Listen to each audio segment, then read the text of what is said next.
오늘 해리스가 트럼프의 지지율을 역전했다는 보도가 나왔습니다. 해리스는 트럼프를 범죄자라고 비난하며 본인의 검사 경력을 어필하고 있는데요. 그녀는 어떤 인생을 살아왔을까요? 오늘은 미국 역사상 최초의 여성 부통령인 해리스에 대해 알아보도록 하겠습니다. 카멀라 해리스는 1964년 10월 20일 캘리포니아주 오클랜드에서 태어났습니다. 그녀의 어머니 샤말라 고팔란 해리스는 인도 출신의 유방암 연구자였고, 아버지 도널드 해리스는 자메이카 출신의 스탠포드 대학교 경제학 교수였습니다. 해리스의 부모님은 그녀가 7살 때 이혼했습니다. 이후 해리스는 줄곧 어머니와 함께 살아서 외가의 영향을 많이 받았다고 하는데요.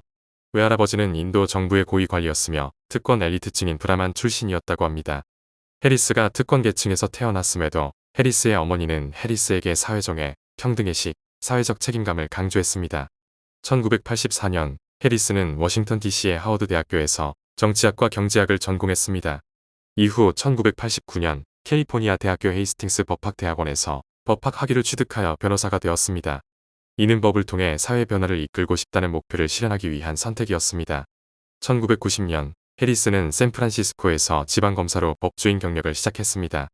이후 2004년 흑인 여성으로는 처음으로 샌프란시스코 지방검사장에 선출된 데에 이어 2011년에는 캘리포니아주 법무장관 겸 검찰총장으로 선출됐습니다. 법무장관으로서 해리스는 주택 압류위기 해결, 사법 시스템 개혁 등 강력하고 혁신적인 정책을 추진했습니다. 당시 2008년 금융위기 이후 캘리포니아주의 많은 사람들이 주택을 압류당할 위기에 처해 있었습니다. 이에 해리스는 미국의 5대 은행과 협상하여 불법적인 주택 압류를 중단하고 주택 소유자들에게 경제적 지원을 제공하는 데 합의했습니다. 이를 통해 캘리포니아는 120억 달러, 한화 약 17조 이상의 경제적 지원을 확보하였고, 많은 캘리포니아 주민들이 집을 잃지 않을 수 있었습니다.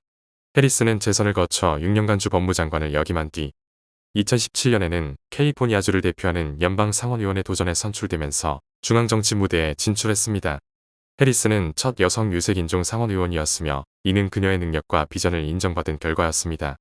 상원의원으로서 해리스는 사회적 약자와 소수자를 위한 정책을 주로 내세웠으며 다양한 인종과 배경을 가진 유권자들로부터 폭넓은 지지를 받았습니다. 특히 인종차별 반대, 성추행 반대, 형사사법개혁 등의 이슈를 강조했습니다. 당시 2017년은 트럼프가 대통령이 되었던 해인데요. 해리스는 트럼프 행정부에 여러 번 반대 의견을 냈었습니다. 첫째로 2017년 트럼프 대통령이 여러 무슬림 국가 시민의 입국을 금지하는 행정명령을 발표하자 해리스는 이를 공개적으로 비판했습니다. 2018년에는 트럼프 대통령이 일부 아프리카 국가들, 하이티, 엘살바도르를 거지소굴로 표현한 것에 대해 국토안보부 장관이었던 커스틴 닐슨에게 이것이 인종차별적 발언이라고 생각하는지 집중적으로 비난했습니다. 또한 트럼프 행정부는 2018년도에 불법 이민자 단속을 강화하면서 미국 멕시코 국경을 불법으로 넘는 모든 성인을 형사 기소하는 것을 목표로 했습니다. 이로 인해 부모와 어린 아이들이 강제로 분리되는 상황이 발생했고, 아이들은 구금시설에 수용되어야 했습니다. 이에 대해 해리스는 강력히 반대하며 가족 분리의 잔혹성, 그리고 이러한 정책이 아이들에게 미치는 심각한 영향을 강조했습니다. 2018년 6월에는 직접 구금시설을 방문한 후 닐슨 국토안보부 장관의 사임을 공개적으로 요구하며 이 정책이 즉각 중단되어야 한다고 주장했습니다. 해리스를 포함한 정치인들의 압박과 대중의 반발로 인해 트럼프 행정부는 결국 2018년 6월 가족 분리 정책을 중단하는 행정명령을 발표했습니다. 2020년 1월 트럼프 탄핵 심판 당시 해리스는 트럼프의 권한남용과 의회 방해 혐의에 대해 유죄를 주장하며 탄핵에 찬성하는 투표를 했습니다. 이처럼 해리스는 강력한 진보적 가치와 인권, 법치주의, 공정성을 강조하며 다양한 정책 이슈에서 적극적으로 목소리를 냈습니다. 이어 2020년에는 55세의 나이에 바이든 전 대통령의 러닝메이트로 부통령 후보에 출마하여 대선 승리로 백악관에 입성하면서 또다시 미국의 최초 흑인 아시아계 부통령이자 여성 부통령이라는 기록을 썼습니다. 카말라 해리스는 2021년 1월 20일 미국의 부통령으로 취임한 후 다양한 분야에서 중요한 역할을 수행했습니다. 코로나를 중국 바이러스라고 칭하며 방역 조치를 경시하던 트럼프와는 달리 해리스는 코로나19 대응에 있어 백신 접종의 중요성을 강조하며 접종률을 높이는 데 주력했습니다.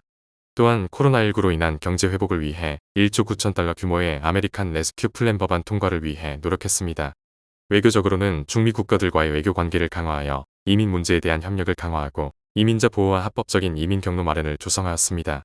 또한 여러 국제회의와 외교활동에 참여하여 미국의 동맹국들과의 관계를 강화하고 국제 무대에서 미국의 입장을 대변했습니다.